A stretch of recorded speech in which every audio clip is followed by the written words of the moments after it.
ndabasuhuje cyane bakundwa mu mwami Yesu. Nongeye kubaha ikaze kuri uno munsi, umunsi wacu wa gatanu, tugiye kuganira ijambo ry'Imana. Abavandimwe bahaye ikaze aho muherereye hose mu mpande zitandukanye z'isi, waba uri mu gihugu cy'u Rwanda, waba uri hanze yacyo mu migabane duturanye, uhawe ikaze hano kuri Joel Gospel Praise TV. Uyu mwanya nyemerera tubanze dusenge, twiragize Imana mu kiganiro cy'uno munsi. Data, mu izina rya Yesu, turagushimiye kuri Imana yacu, turagushimiye ko dukunda, tugushimiye ko wabanye natwe mu minsi itambutse, ubwo twatangiraga runo rugendo ku munsi wa mbere, aho twabonye ko Kristo Yesu ari impano ikomeye twahawe. Turakomeza ku munsi wa kabiri ubana natwe, aho twabonye ko Kristo yaje gukiza no gutarura abazimiye. Ku munsi wa gatatu tubona ko Kristo Yesu ari uwaje gukura abantu mu mwijima akabashyira mu mucyo. Ku munsi wa kane twabonye ko umwami Yesu agirira neza abantu be. Uwiteka uhabwe icyubahiro, ntushyirwe hejuru. Umwami Yesu twabonye ko uri umwungeri mwiza, wowe urinda intama zawe, ukazubaka, ukazagura, ukaziyobora, ukazishyira mu bwatsi bwiza. Icyubahiro n'ikibi cyawe. Kuri uno munsi wa gatanu, Uwiteka Imana Kristo, tugiye kureba uburyo Yesu akiza abantu bababaye, akabaha umunezero, akabakiza inguma z'ibyaha. Ngwino ubane natwe kandi uze gusozanya natwe mu izina rya Yesu Kristo, amen. Bavandimwe, uyu munsi tugiye kureba uko Yesu Kristo yakijije abababaye. Nyuma y'uko twabonye ko Kristo ari impano ikomeye twahawe, tukabona ko yaje kudutarura akadukura aho twari twarazimiriye, kandi tukabona ko ari wo mucyo twahawe ngo dukure mu mwijima. Uyu munsi wa none tugiye kureba uburyo Yesu Kristo yakijije abari bababaye, abababaye, abari bafite ibikomere mu mitima, abari bafite inguma z'ibyaha zabahungabanyaga zikababuza amahoro. Kristo Yesu rero niwe mwungeri mwiza twahawe, niwe mutabazi twahawe ukiza abababaye bose. Dufite ijambo ry'Imana tugiye kugenderaho, dusanga mu butumwa bwiza bwanditswe na Luka igice cya 4 umurongo wa 18. Hari ijambo rivuga ngo umwuka w'Uwiteka ari kuri jye, icyo cyatumye ansigira kugira ngo mbwirize abakene ubutumwa bwiza. Yantumye kumenyesha imbohe ko zibohorwa, n'impumyi ko zihumuka, no kubohora ibisenzegeri. Bavandimwe, umwami Yesu yaje gukiza abantu bababaye. Isi tubamo yuzuye abantu bababaye bo mu buryo bwinshi. Abababaye mu mitima, mu bitekerezo, mu mibereho, mu mibanire, ndetse no mu buzima bw'umwuka. Hari abababaye kubera icyaha, abandi kubera akarengane, abandi kubera igihombo baterwa n'ubuzima barimo, abababaye kubera indwara, gutereranwa cyangwa guhemukirwa. Nubwo abantu bashobora guhisha imibabaro yabo inyuma y'ibitwenge, bakagaragaza ibitwenge, Kristo Yesu arabibona kandi yitegereza mu mitima, akamenya ko imibabaro yacu tuyifite. Ntabwo Yesu yaje gukiza umubiri gusa, yaje gukiza umutima wamenetse, ukomerekejwe n'ibyaha, wuzuye gahinda, ufite umubabaro. Kristo Yesu yaje kuwuzuzamo umunezero. Kuba Kristo akiza abababaye ni ikimenyetso cy'uko Imana yita cyane ku bantu bayo. Umwami Yesu yoherejwe kugira ngo akize abafite inkovu, abakomeretse, abafite umubabaro n'agahinda kenshi baterwa n'inkovu z'ibyaha. Yesu ubwe yemeje ko ubutumwa bwe ari ugukiza abafite imitima imenetse, abafite inguma, abafite ibyaha, abababariye mu isi kubw'ibyaha n'ibicumuro. Ibi si igitekerezo cy'abantu, ahubwo ni umugambi w'Imana. Byari byarahanuwe kera mu mugambi w'Imana, byari byaravuzwe, byaranditswe nk'uko tubisanga mu gitabo cy'umuhanuzi Yesaya igice cya 61 umurongo wa mbere. Hari ijambo rivuga ngo umwuka w'Uwiteka Imana ari kuri jye, kuko Uwiteka yansize amavuta ngo mbwirize abagwaneza ubutumwa bwiza, yantumye kuvura abafite imvune mu mitima no kumenyesha imbohe ko zibohowe, no gukingurira abari mu nzu y'imbohe. Bavandimwe, ntabwo Kristo yaje gutyo gusa, ahubwo byari byarateguwe ko azaza kuvura abari baratereranywe, abanyamahanga bagashyirwa kure, bagashyirwa mu byaha, bakabyivurugutamo, bikabakomeretsa. Ariko Umwami Yesu yaje kuvura imvune, kuvura imitima imenetse, kuvura abakomeretse, abafite agahinda. Ibi byahanuwe byasohorewe muri Kristo Yesu. Ibyo Yesu yakoraga byose byari bigamije gusubiza icyubahiro n'ubuzima ku muntu wababajwe, watakaje ubumuntu n'ishusho y'Imana ubwo yamaraga gucumura. Bavandimwe, abababaye Kristo abasha kubakiza mu gihe kirekire, ntabwo ari igihe kigufi nk'uko isi ibasha gutanga umunezero w'akanya gato. Kristo Yesu we atanga umunezero w'igihe kirekire, atanga ibyishimo bihoraho. Mu butumwa bwiza tubona Yesu akiza abari barakomeretse mu mitima, urugero nk'umugore wacirwaga urubanza rwo gusambana. Yakizaga kandi abari bararatereranywe n'abantu, nk'aho yagiye akiza ababembe, aho ababembe bangwaga n'abantu bakabanena, bakabatererana.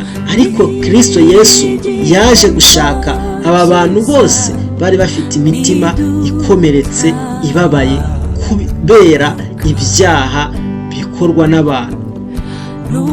Yakizaga kandi abari barahungabanye mu bitekerezo, yakizaga abari bararembejwe n'ibyaha ndetse n'imyuka mibi. Ubutumwa bwiza bwanditswe na Matayo igice cya 11 umurongo wa 28 niho hari ijambo rivuga ngo mwese abarushye n'abaremerewe nimuze munsange ndabaruhura. Umwami Yesu ahora ateza amaboko kugira ngo umuntu wese urushye, uwahetamishijwe n'ibyaha, ufite inguma mu mutima, ufite ibikomere mu mutima kubw'ibyaha yivurugutamo, kubw'agahinda, kubw'umubabaro, Imana ishimwe ko yaduhaye Kristo kugira ngo aze maze aturuhure. Ngo mwese abarushye n'abaremerewe nimuze munsange ndabaruhura. Ngo mwemere kunyigiraho, munyegere, munkorere, kuko umutwaro wanjye utaruhishe. Ngo nzabashakira uburuhukiro buhoraho, mubane nanjye mube mu munezero. Yesu ntiyigeze ahunga abababaye, ahubwo yaje abasanga. Umwami Yesu akiza umutima mbere yo gukiza umubiri. Hari aho Yesu yabanje kubabarira ibyaha mbere yo gukiza umubiri. Ibi byerekana ko umubabaro ukomeye cyane atari uw'umubiri, ahubwo ari uw'umutima.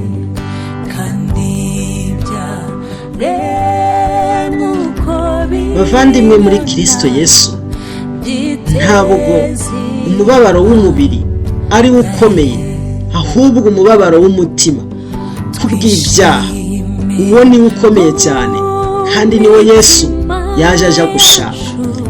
Mbere y'uko akiza umubiri wawe, arabanza agatunganya umutima ukaba muzima, maze akabona kugukiriza umubiri. Zaburi y'147 umurongo wa 3 iravuga iti, akiza abafite imitima imenetse, agapfuka inguma z'imibabaro yabo. Umwami Yesu akiza abafite imitima imenetse, agapfuka inguma z'imibabaro yabo. Yesu akiza ibikomere byihishe imbere mu mutima, agahinda, kwiyanga, ubwoba, ipfunwe ndetse n'agahinda gakabije.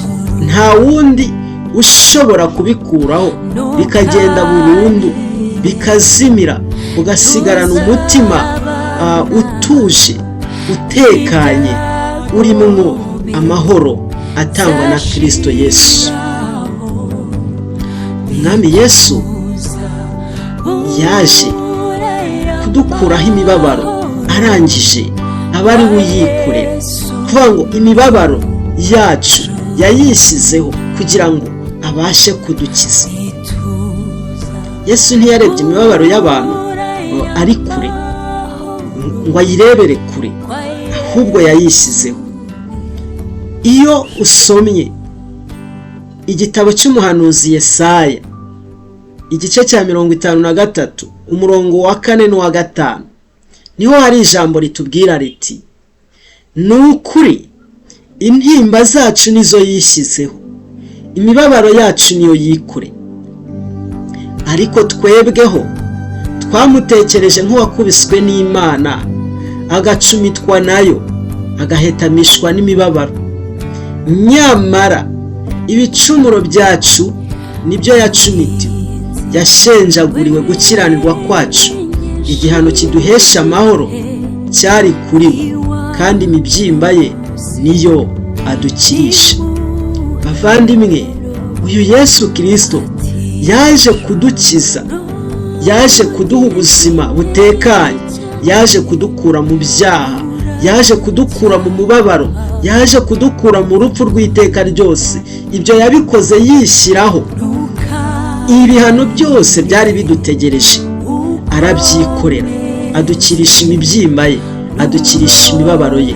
Umwami Yesu yaje kudukiza tubabaye.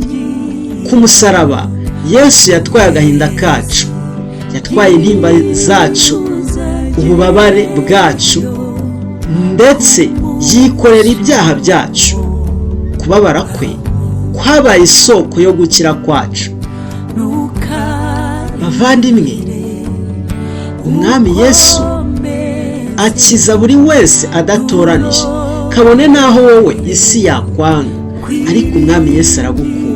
Hari abantu benshi isi yabonye nk'abatagifite agaciro, ariko Yesu yababonye nk'abakeneye gukizwa. Ubutumwa bwiza bwanditswe na Luka, igice cya 7 umurongo wa 13, hari ijambo rivuga ngo, umwami Yesu amubonye amugirira imbabazi, aramubwira ati, wirira.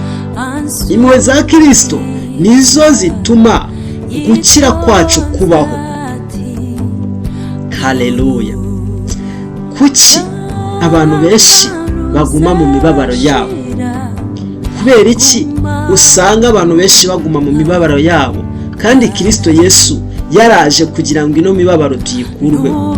Icyambere ni uko abantu bahisha ibikomere byabo, ntibabihereze Kristo kugira ngo abyomore, kugira ngo abikize, kugira ngo abihumanure, kugira ngo abikureho burundu, umuntu asigarane umutima muzima. Icya kabiri ni uko abantu banze kwizera Kristo.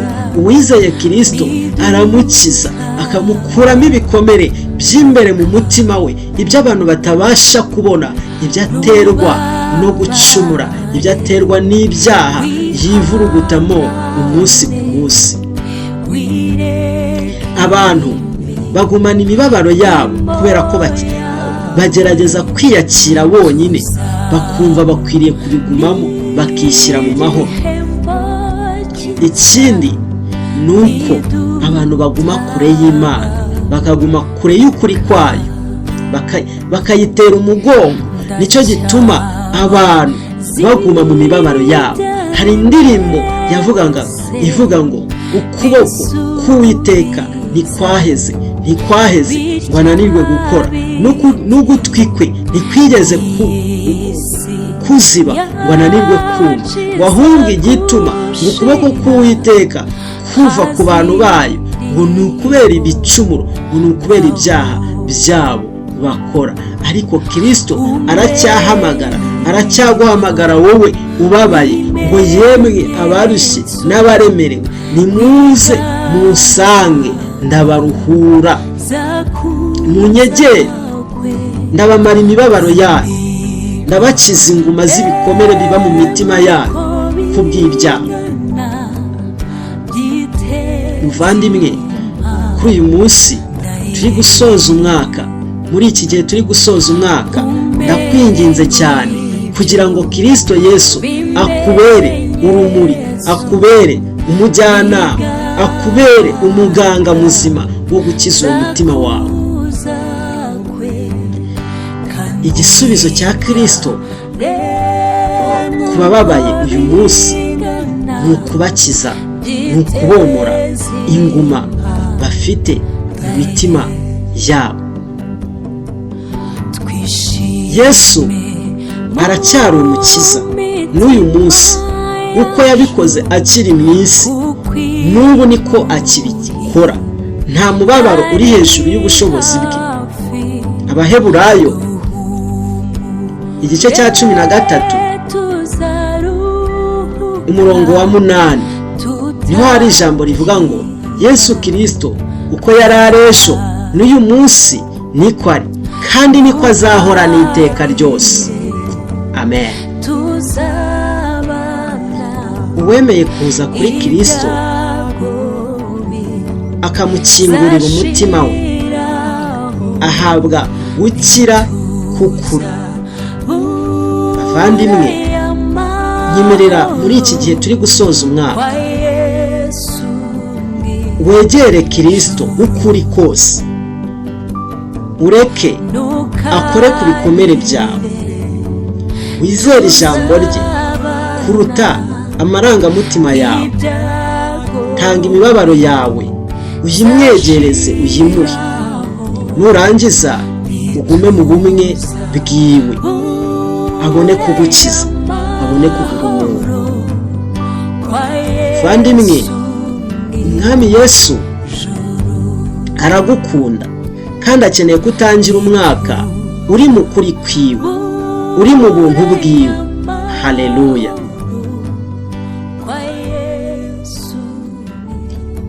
Ubutumwa bwiza bwanditswe na Yohana igice cya 8 umurongo wa 36 haravuga ngo, nuko umwana nababatura muzaba mubatuwe by'ukuri. Umwana nababatura muzaba mubatuwe by'ukuri. Kristo Yesu nakubatura, nagukura muri iyo mibabaro, uzaba ubatuwe. Yesu araguhamagarira kuza kuri we. Isi ishobora kugufasha kwibagirwa ububabare by'igihe gito, ariko Kristo ashobora kugukiza burundu, akakiza uwo mubabaro wawe. Haleluya.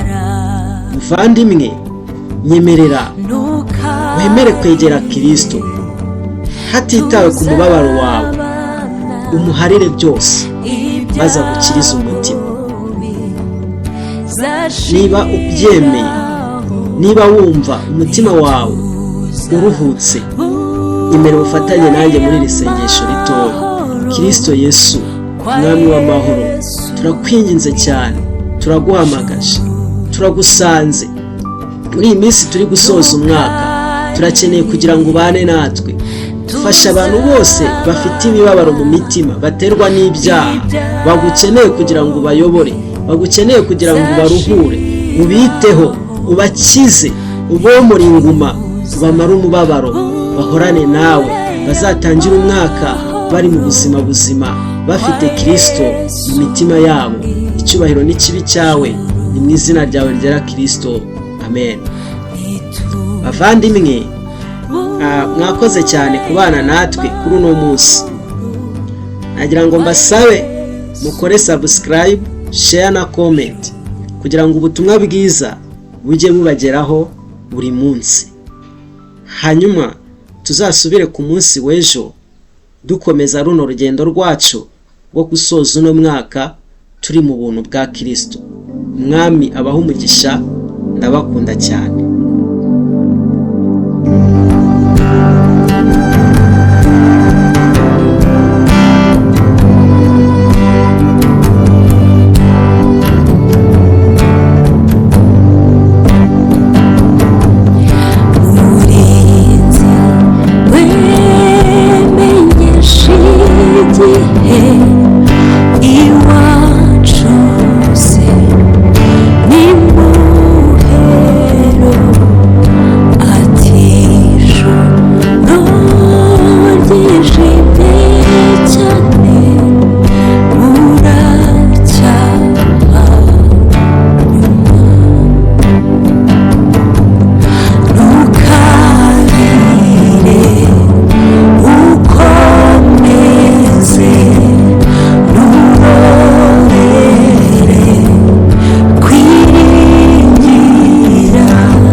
wacu